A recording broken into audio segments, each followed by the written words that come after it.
We now move on to our next fireside chat of the day, titled Targeting Protocols Redefined for New Audiences. In this session, speakers will talk about new targeting methods and how, using the commerce data, campaign targets can be used. We discussed certain points when we decided to talk about this session.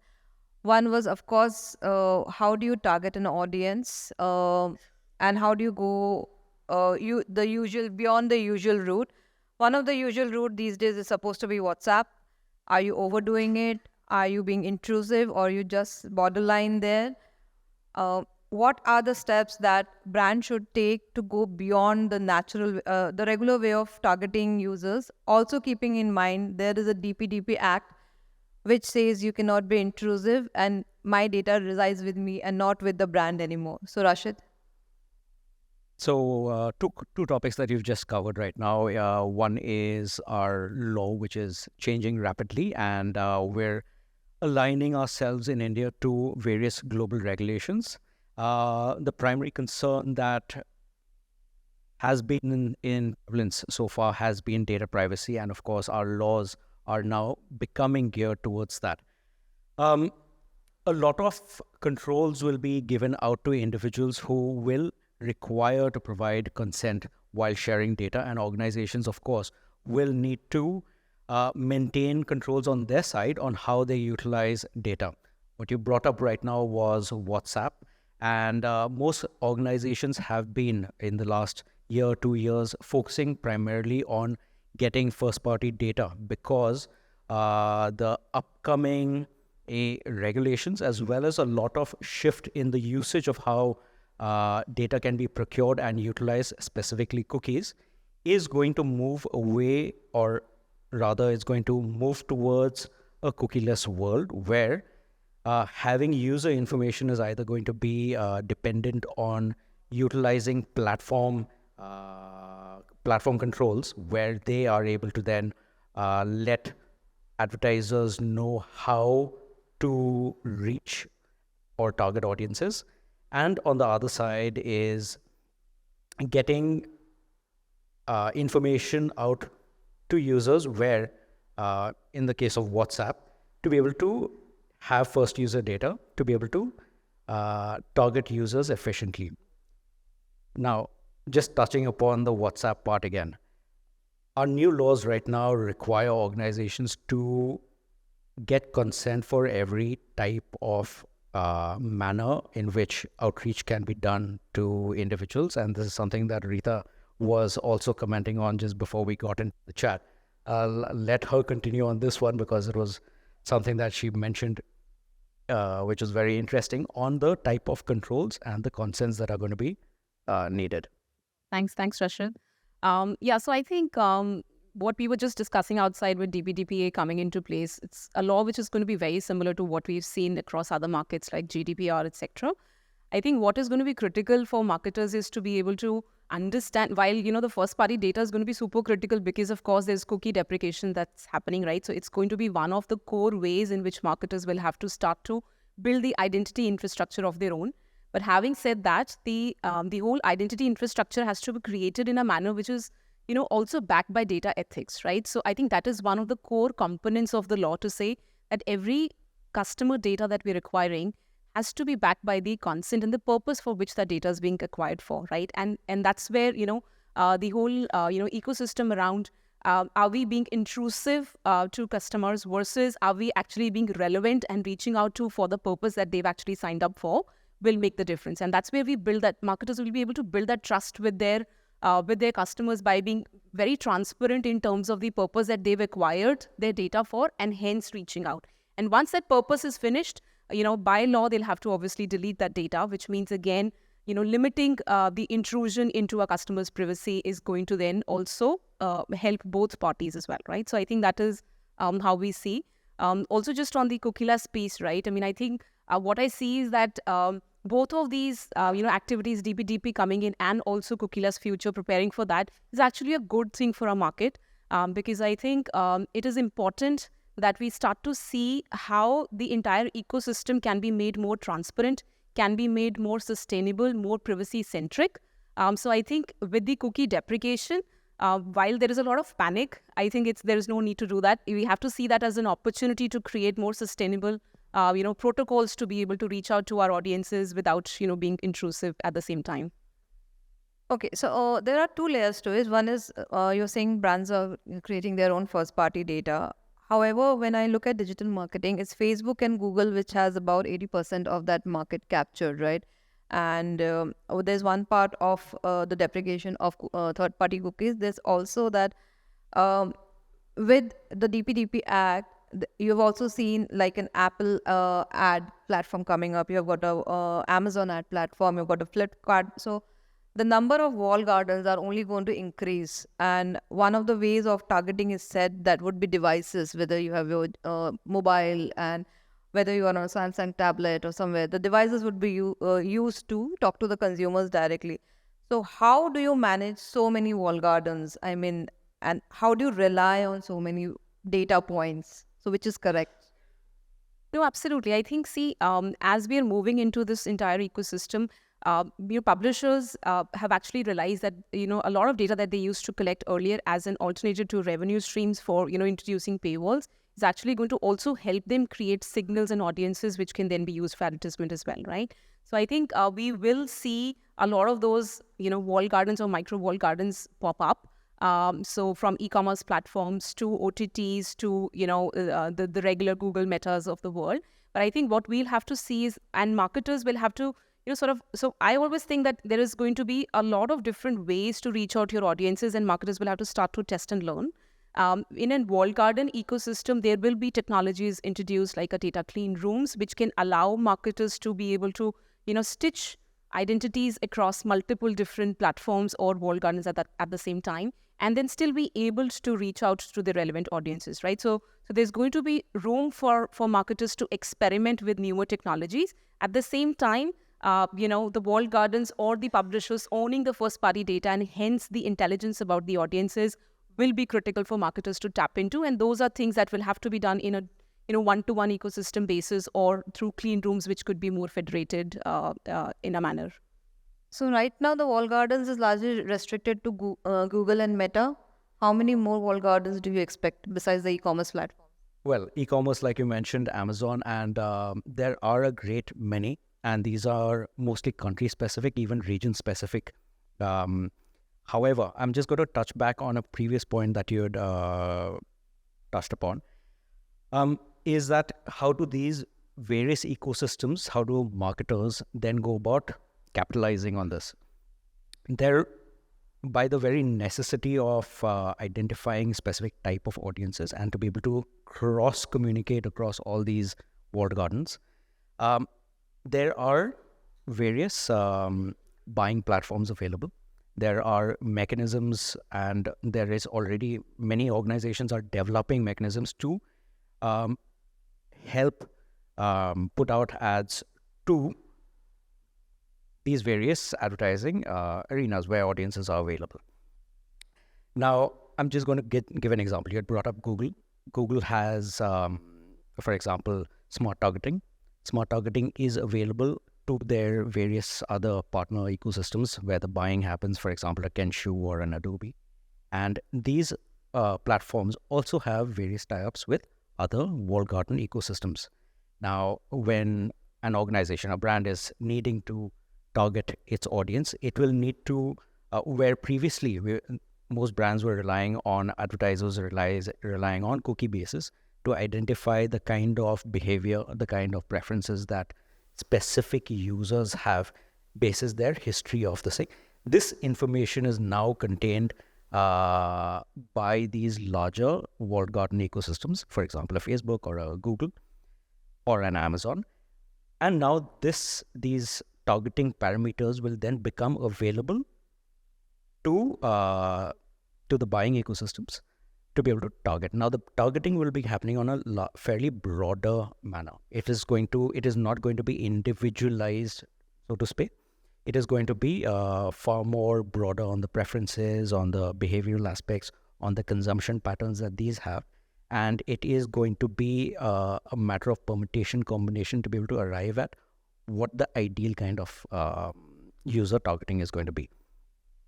That being said, as of right now, most brands, marketers will have to rely on the platform specific ways of targeting, because there is differentiated patterns. Because why do users go onto these various platforms is to perform various functions, and therefore the kind of data they have, the kind of enrichment they've conducted over time, the kind of learning they've had will be specific to those ecosystems as of right now. But however, like going forward, the necessity will be to have integrated methods of outreach. But it's ironic that digital, which is the most measured platform of all media, you don't have a common currency of measurement, and then you'll have to rely on 10 data points to create one campaign effectively.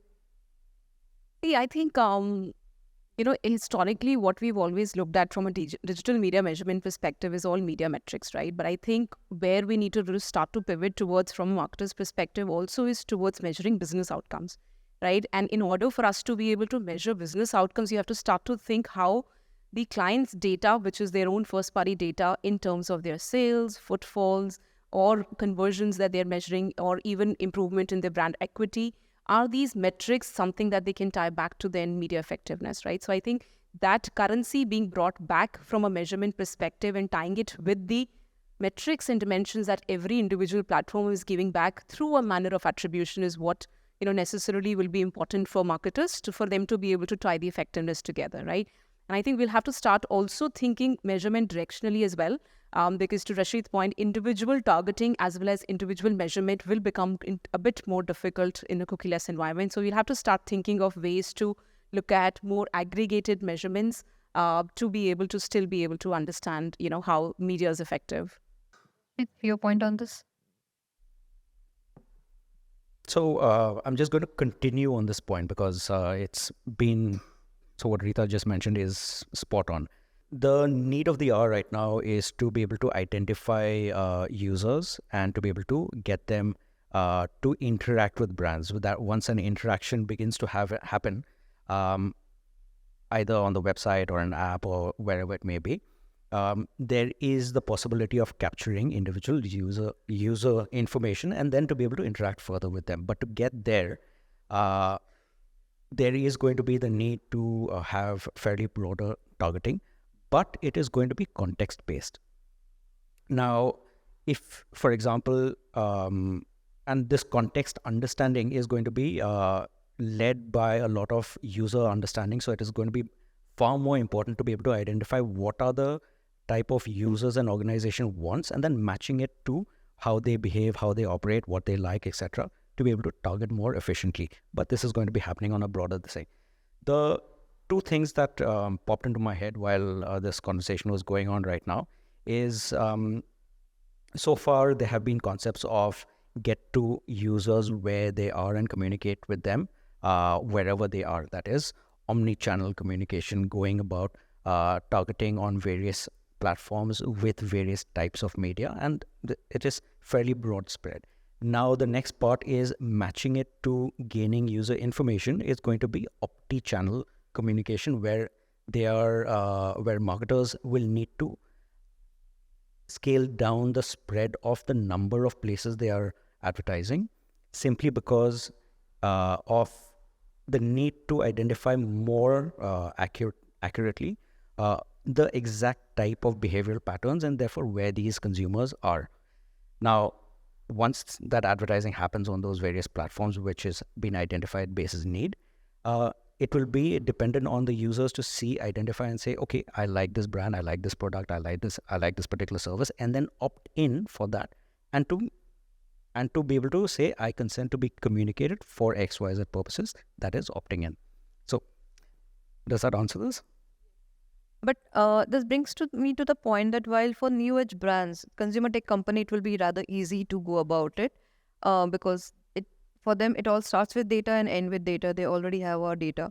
For CPG brands, it's not that they don't have data. They have been sitting on mountains of data, but they don't know which data is relevant. So how do you work in that kind of a scenario? And I think that's very interesting because I think CPGs have been, in an ecosystem where they've been the farthest removed from the customer value chain, right? So I think now that, with this whole data, changes that are happening, we are consulting a lot of CPG clients in terms of how they should start to think about data.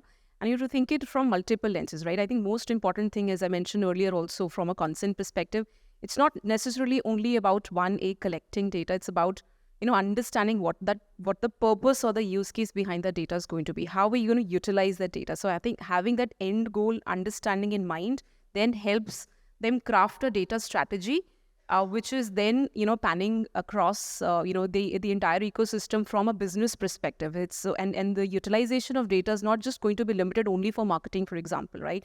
It is also going to be utilized across their, retail ecosystems, the intelligence that's built on it. It can be used for new product development. It can be used to get feedback from consumers.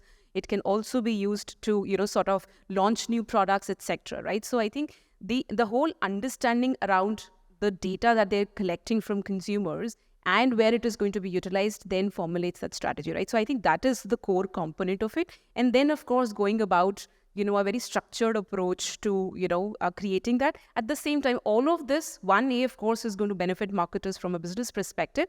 But the end objective is also to giving their customers a customer delight, right? To giving them a very unique, personalized, consistent experience across all of the touch points that the brand is actually connecting with the consumers, right? So actually, it's the consumer driving, that experience requirement from brands, and the brands then having to, think of their transformation strategies to say, how do we prepare and give that aha experience to our consumers? And hence, that becomes the backbone of the entire data strategy that is sort of thinking through.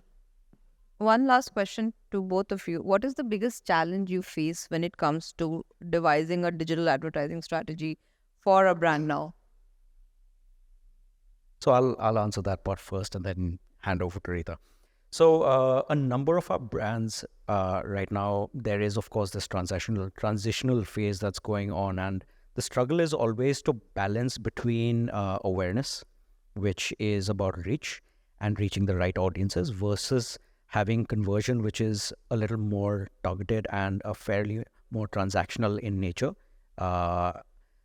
The issues lie in how do you balance this out right now? What are the objectives that need to be reached? And for most of the brands which have been in existence for a while, at least the ones that we deal with, their needs are to increase the market size, increase the number of people that are being aware of them, and therefore the kind of targeting they utilize is based on reach. And that, therefore, it is the number of how many eyeballs you get. The second part is then getting people who have become familiar with the brands or the products to then start to interact, start to engage, and therefore to convert. This kind of conversion is where a lot of the discussions happen. How do you actually, what are the measures that you want to have in place? And most of the brands that we've been dealing with now measure on at least 3 or 4 different levels, right from what is the return on investment that is happening at least on the tactical portion, and all which are the hops of conversion. And many of them, when they're trying to build a set of data for any particular activity, tend to work on, okay, let's look at clicks, so let's get the data in. However, there is a lot of emphasis on enrichment of data as well, because once you have that data in place, it is very important to understand, is a person going to actually convert? Is a person going to take action and continue for the long term? That for that particular purpose, it is about what Rita had brought up earlier, is communicating with those people to understand them better. A lot of survey type of information activities get into place, and to be able to enrich that data to understand, okay, a particular type of customer or a particular customer, him or herself, is going to require X, Y, Z, and therefore can we cater to it or not? Yeah, so I think agreed to what Rashid said, and also the point that made earlier as well. I think the most difficult challenge is to find the consumer, right? Because right now, with the whole ecosystem, sort of sprawling across so many different touch points, the consumer is so fragmented in terms of their choices. They have so many different identities across different platforms. So to be able to identify a consumer and what their, sort of preferences are across different ecosystems is one of the biggest challenges for marketers, right? And which is why it goes back to say that, for marketers to be able to build an identity infrastructure of their own, because then with the signals that we are able to collect from multiple sources, we can then create very relevant messaging, right? And for the consumer of today's age, you need to be very relevant, you need to be very precise, you need to have a very personalized approach, and that is what I think is the most critical component that marketers need to sort of think through and be able to sort of reach out. And that's the challenge in digital, that there's so many things that are happening that you have to kind of figure out where your consumers are. So your strategy rooms are basically war rooms where you're going through screens. But yeah, thank you so much. And as we end this session, I hope we were able to draw some insight, because we have a bill which has been rolled out and things are moving fast. Thank you so much.